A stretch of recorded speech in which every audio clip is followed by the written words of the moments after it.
আসসালামু আলাইকুম রহমতুল্লাহি ওয়া বারাকাতুহু। আশা করি আপনারা সবাই ভালো আছেন। গরিবের ব্যাংকার অধ্যাপক ডক্টর মোহাম্মদ ইউনূস 1983 সালে বাংলাদেশে গ্রামীণ ব্যাংক প্রতিষ্ঠা করেন। এই বিশ্বের ভিত্তিতে যে ঋণ একটি মৌলিক মানবাধিকার, তার উদ্দেশ্য ছিল দরিদ্রদের দারিদ্র্য থেকে মুক্তি পেতে তাদের জন্য একটি উপযুক্ত শর্তে ঋণ প্রদান করা এবং তাদের কিছু সুষ্ঠু আর্থিক নীতি শেখানোর মাধ্যমে সাহায্য করা, যাতে তারা নিজেদের সাহায্য করতে পারে।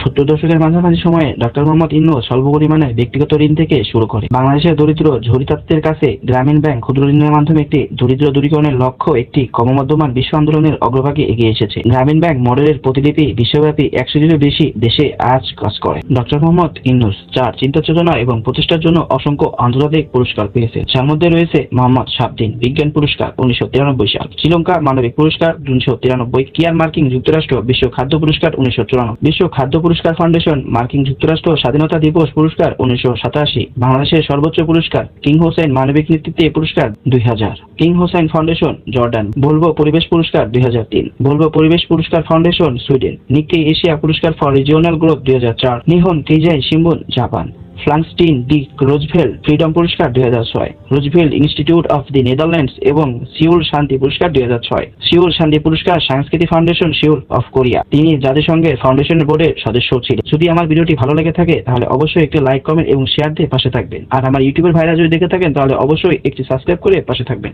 আসসালামু আলাইকুম রহমতুল্লাহ।